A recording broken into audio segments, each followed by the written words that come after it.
kufufua viwanda ambavyo vimekufa.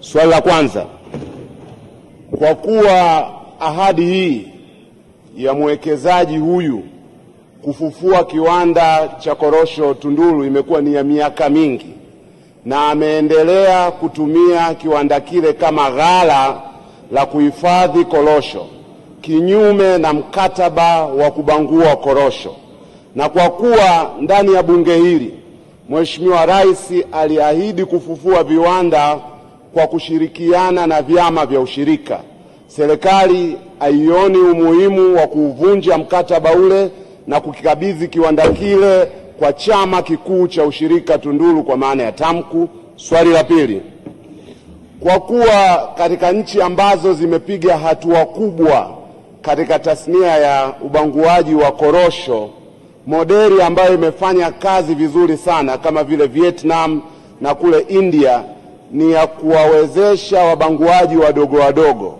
wizara haioni ni wakati muafaka sasa wa kuwawezesha wabanguaji wadogo wadogo wilayani Tunduru, hasa kwa kushirikiana na vyama vya ushirika vya msingi kwa maana ya AMCOS? Majibu, Mheshimiwa Naibu Waziri. Mheshimiwa Mwenyekiti, kwa niaba ya Waziri wa Viwanda na Biashara, naomba nijibu maswali mawili ya nyongeza ya Mheshimiwa Ado, mbunge wa Tunduru.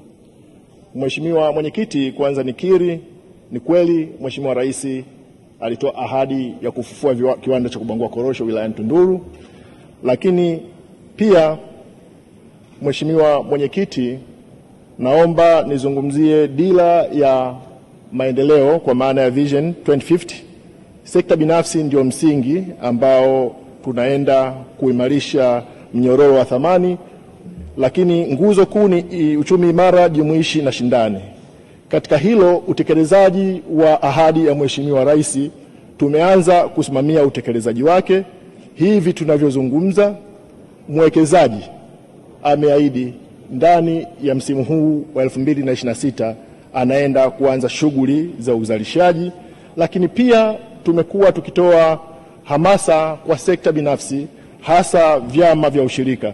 Kwa mfano, kule Tunduru TAMCU wameonyesha njia kwa vyama vingine vya ushirika, wameweza kununua eneo la ekari 4.5 katika kijiji cha Kidewele pale katika wilaya ya Tunduru na kwa ajili ya ujenzi wa kiwanda cha kubangua korosho. Mheshimiwa Mwenyekiti, pamoja na hayo, kwa kuwa mnyororo wa thamani ndio msingi wa uchumi imara na jumuishi kama dira ya 2050 inavyosema,